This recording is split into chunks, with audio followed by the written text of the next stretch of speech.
সুপ্রিয় দর্শকবৃন্দ, আসসালামু আলাইকুম রহমতুল্লাহি ওয়া বারাকাতুহু। সরকার ব্যর্থ হওয়ায় জুলাই সনদ প্রকাশ করবে এনসিপি, বললেন নাহিদ ইসলাম।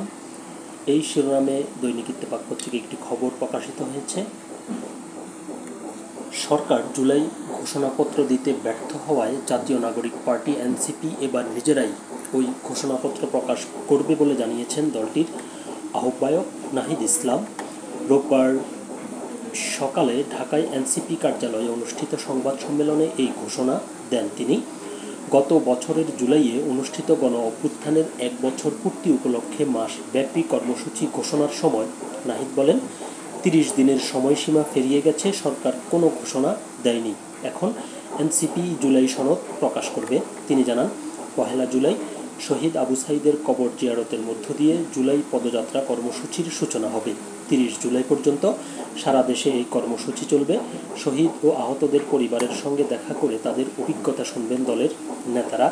নাহিদ ইসলাম আরও বলেন, যারা আগামী দিনে ক্ষমতায় আসবেন তাদের নির্বাচনের আগেই জনগণকে জানাতে হবে বিচার প্রক্রিয়া কীভাবে হবে, কোন রোড ম্যাপে হবে, সেটির স্পষ্ট প্রতিশ্রুতি থাকতে হবে।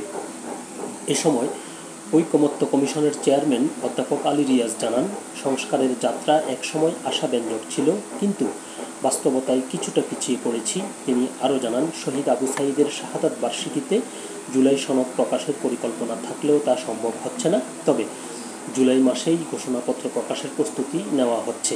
জুলাই পদযাত্রা বাস্তবায়নে সার্জিস আলমকে আহ্বায়ক করে একটি কমিটি গঠন করা হয়েছে বলেও জানান এনসিপি নেতারা। এনসিপির এই ঘোষণাকে রাজনৈতিক বিশ্লেষকরা সরকারের উপর বিকল্প চাপ তৈরির কৌশল হিসেবে দেখছেন। তাদের মতে, সরকারের ব্যর্থতা এবং বিচারহীনতার প্রক্রিয়ায় জুলাই সনদ হতে পারে দেশের ভবিষ্যৎ রাজনৈতিক রূপরেখার অন্যতম দিক নির্দেশক দলিল। খবরটি পর্যন্তই ছিল। আল্লাহ।